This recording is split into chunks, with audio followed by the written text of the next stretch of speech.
Thank you very much. Good morning, everyone. Thank you for being here. I'm here today to provide an update on the homicide of 43-year-old Pauline Harusha that took place on Saturday, September 13th. On that day, as you know, police responded to a call for a shooting in the Victoria Park Avenue and Shepherd Avenue East area.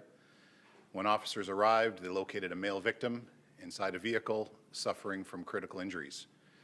Sadly, the victim was pronounced deceased on the scene. The information that we had was that multiple shots had been fired and a vehicle was seen fleeing at a high rate of speed.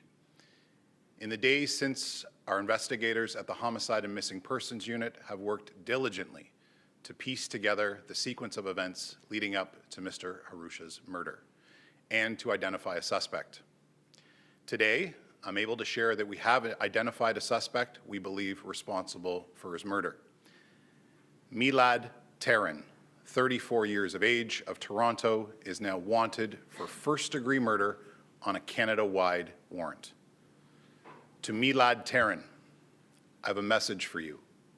Seek counsel and turn yourself in.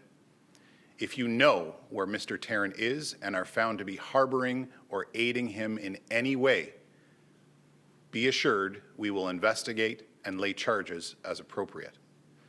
If you have any information that can lead us to the whereabouts of Mr. Taran, I'm encouraging you to please come forward. I'd like to thank all of the officers in our Homicide and Missing Persons Unit, officers from 42 Division and our supporting investigative and operational units who have worked day and night to make today possible. If you have any information that can help us find Milad Taran, please contact police or Crime Stoppers. I'm going to take some questions, but I will remind you this is an ongoing investigation, so as always, I'm limited in the answers that I can provide in order to protect the integrity of the work that's currently ongoing by our officers. Did the victim and suspect know each other? Any reason we know why the victim was shot? So the nature of the relationship between Mr. Harusha and Mr. Taran is still under investigation. We are actively investigating what that relationship is. I can tell you that there was some familiarity between the two of them, but beyond that, I'd be speculating at this point. So can you just speak about how it unfolded? It sounds like it was a targeted shooting. Did he just roll up and open fire and flee? Yeah, I mean, you've fairly accurately described the sequence of events. I'm not going to get into the specifics of exactly what transpired, but you've essentially described the actions as they unfolded. Was Mr. Taran known to police prior? Any other convictions that we know of? So I'm not going to speak to whether or not there was any criminal history with either Mr. Taran or Mr. Harusha at this time. I'm not going to speak to whether or not we've recovered a weapon. I will tell you that there's certainly evidence of a firearms discharge at the scene, and we're following all of our investigative processes. All of that evidence is going to be analyzed and moving forward. Do we believe Mr. Taran is still in Toronto, still in Ontario, still in the country? It's a great question. Like always, we take an evidence-based approach. I can tell you that there's no evidence to suggest that Mr. Taran has left the jurisdiction, but officers are actively investigating his whereabouts, and I can tell you that wherever the evidence leads us, you'll find officers. Is this related to organized crime?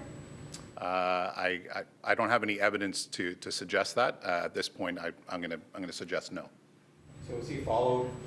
Did Mr. Taran follow him in a vehicle, or was he laying waiting and approach the vehicle on foot? That's a part of the investigation that I don't want to speak to. I can tell you that the interaction occurred in the area where the officers responded, and that's about all I'm prepared to say. So based on what we've seen with the driver's side window, it looks like he stepped right up to the car, but it's not like he was in his own car shooting from a distance. I can tell you that at some point, Mr. Taran did exit his vehicle. That's correct. Did Mr. Taran act alone? At this point, we're not looking for any other suspects, but as I'm sure you can all appreciate, we are early on in the investigation. If the evidence suggests that there are other people that are responsible for this event, certainly they'll be investigated and charges will be laid where appropriate. What's the impact on the victim? Is he married? Does he have children? I can tell you that Mr. Harusha has a family that is devastated. He has friends.